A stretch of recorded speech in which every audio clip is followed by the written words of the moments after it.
जय श्री राधे। आज का ज्ञान, आज का सत्संग परम पूज्य श्री हनुमान प्रसाद पोद्दार जी महाराज की पुस्तक से।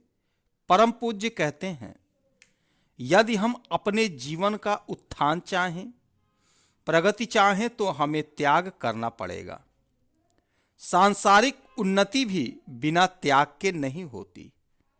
त्याग हमारे अंदर तब तक नहीं आ सकता जब तक भोग वासना बनी हुई है और हम विषयों का दासत्व छोड़कर भगवान के दास नहीं हो जाते। इसकी कसौटी वहां होती है जब हमें विषय और भगवान में से एक का चुनाव करना पड़े। विषय को छोड़ते हैं या भगवान को। एक तरफ सत्य जा रहा हो जो भगवान को प्रिय है और एक तरफ धन जा रहा हो जो एक तरफ किसी से बैर हो रहा हो और एक तरफ मान मिल रहा हो। जो भगवान को अप्रिय है वहां हम मान और धन चाहेंगे अथवा भगवान की प्रियता के लिए सत्य और निर्वैरता वह कसौटी है। इसी से पता चल जाता है कि हम किसके दास हैं।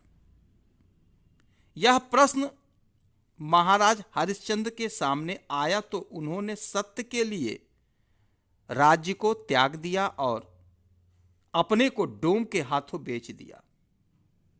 यहां तक कि अपनी महारानी शैब्या को, जो राजमहल में रहती थी, उनको भी सत्य की रक्षा के लिए बेच दिया।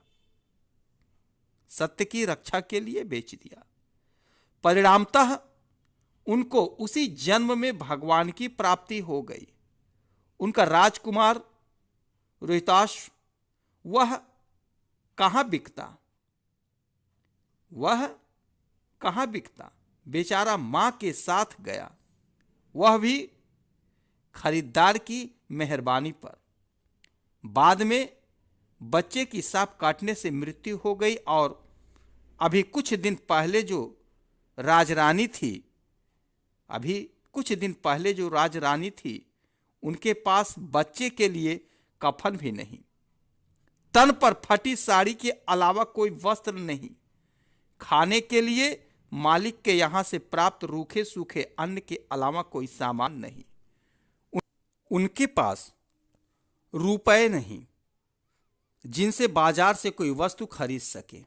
इसलिए उन्होंने अपनी साड़ी को फाड़कर लड़के का कफन बनाया और स्वयं लेकर शमशान घाट पहुंची, जहां पर हरिश्चंद्र जी अपने डोम मालिक द्वारा कर वसूलने हेतु नियुक्त थे। वही हरिश्चंद्र के सामने उन्हीं के बच्चे की लाश लेकर उन्हीं की पत्नी जाती है।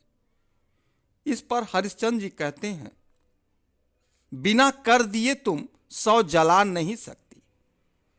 हरिश्चंद्र बच्चे की लाश और रानी को पहचान गए, फिर भी अपने सत्य व्रत पर दृढ़ रहे। रानी ने रोकर कहा, स्वामी मेरे पास कपड़ा तक नहीं है, कहां से कर चुकाऊं। इस पर हरिश्चंद्र ने कहा, इस समय मैं तुम्हारा पति नहीं, रहितवास का पिता नहीं, मैं तो डोम सरदार का एक कर्मचारी हूं और कोई नहीं। तो भगवान सर्वत्र हैं, वे सब देखते हैं। मैं बिना कर लिए जलाने नहीं दूंगा। रानी फूट फूट कर रोने लगी। कारण राज्य था नहीं, इकलौता राजकुमार भी मर गया। नौकर रहकर जीवन व्यतीत कर रही थी। पति को नहीं कह सकती थी कि आप अपना धर्म त्याग दें। बड़ा ही करुण का दृश्य था। दूर खड़े विश्वामित्र भी रो पड़े। कितना कठोर कार्य था, लेकिन व्रत की परीक्षा तभी होती है जब एकांत में भी आदमी उस व्रत पर दृढ़ रहे। हरिश्चंद्र उस दृढ़ को त्यागे नहीं। हरिश्चंद्र जी दृढ़ पर खड़े रहे। उनकी आंखों में आंसू तक नहीं आए। उन्होंने कहा, मेरे पास कटार है, इससे कफन चीर कर ही उसका एक भाग कर ले और कर के रूप में अदा करो। उस कटार से ज्यों ही चीरने को तैयार हुए त्यों ही भगवान प्रकट हो गए। विश्वामित्र, इंद्र और धर्म भी आ गए और सब बोले राजन बस हो गया। बहुत कठिन परीक्षा हो गई। जय श्री राधे, जय जय श्री राधे।